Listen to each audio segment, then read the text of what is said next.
नमस्कार मंडळी, चला तर बघूयात श्रावणासाठी उपवास स्पेशल अशी मस्त लाल भोपळ्याची गोड पुरी.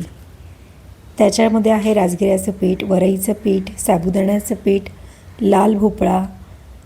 याच्यामुळे छानच अशी पौष्टिक पुरी तयार होते. उपवासाची सुरुवात करूयात अशा छान पौष्टिक पुरीनं.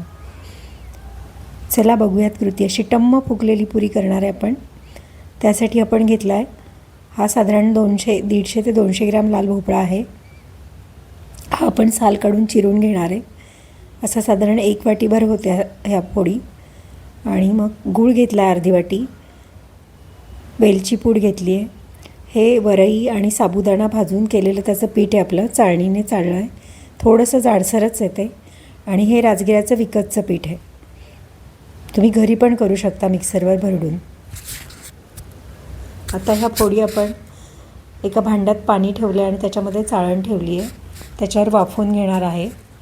आणि त्याच्यावरच आपण गुळाची वाटी पण ठेवली आहे, म्हणजे गूळ आपला थोडासा मेल्ट होईल. 5 ते 7 मिनटात भोपळा हा छान शिजतो.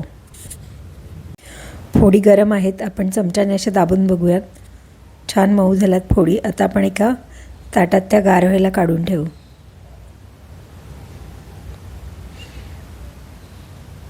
सगळ्या फोडी काढून घेतल्यात आणि त्या गार होण्यासाठी ठेवलेल्या आहेत. गूळ पण काढून गार होण्यासाठी ठेवला आहे. आता एक बाऊल घेतला आहे. ह्या गार झालेल्या फोडी घेतल्यात त्याच्यामध्ये. आणि आपण ह्या हाताने कुस्करून घेणार आहे. अशा छान एकसारख्या हाताने कुस्करून घ्यायच्या.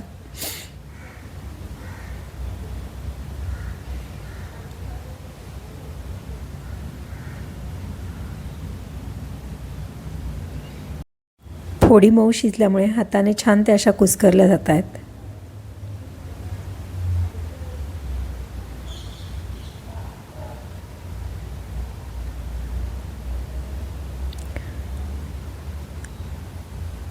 आता आपण याच्यामध्येच मेल्ट झालेला गूळ टाकणार आहे.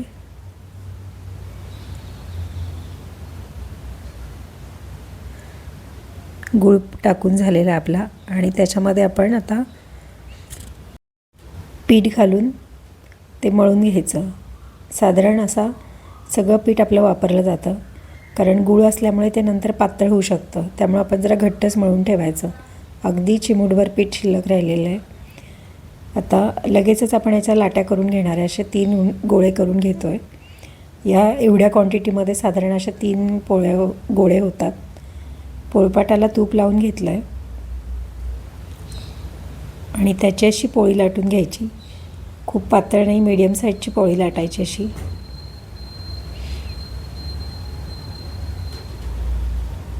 आणि माझ्याकडे असा छोटा ग्लास होता, तर त्याने मी असे गोल शेप देते पुरीचा. तुमच्याकडे कुठलं भांडं असेल, छोटा मोठं तुम्हाला आवडत असेल त्याप्रमाणे तुम्ही शेप द्या.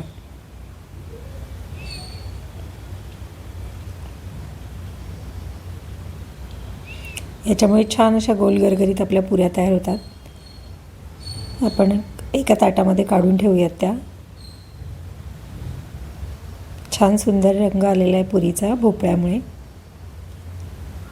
आणि याच्यामध्ये राजगिऱ्याचं पीठ आहे, वरईचं पीठ आहे, साबुदाणा पीठ आहे. पौष्टिक उपवासाची पुरी तयार होते.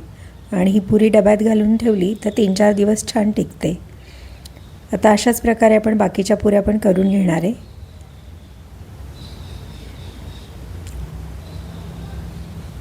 अशा सर्व पुऱ्या करून घ्यायच्या आणि नंतर आपण त्या तळायच्या एकत्रच.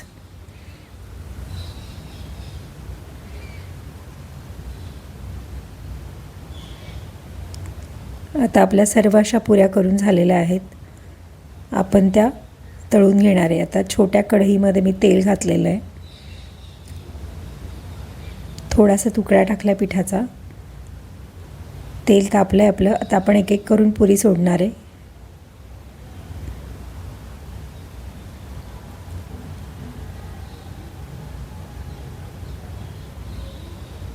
बघा फुगायला लागली आहे पुरी छान. मस्त गोल गरगरीत होते ही पुरी.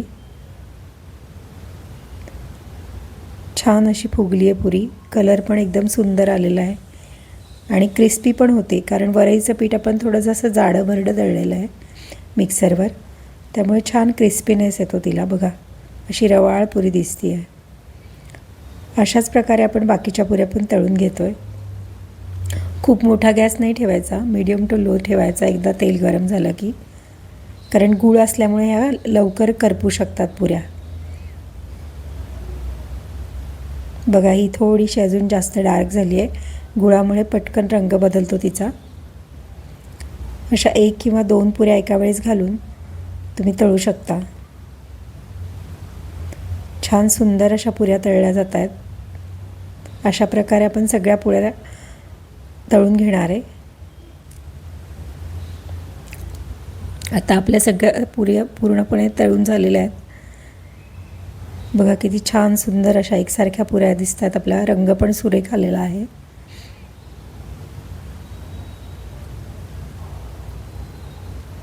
आपण आता त्या प्लेटमध्ये अरेंज करणार आहे. एक पुरी फोडून दाखवते. बघा एकदम क्रिस्पी झालेली आहे आणि टेस्ट पण तितकीच छान लागते याची.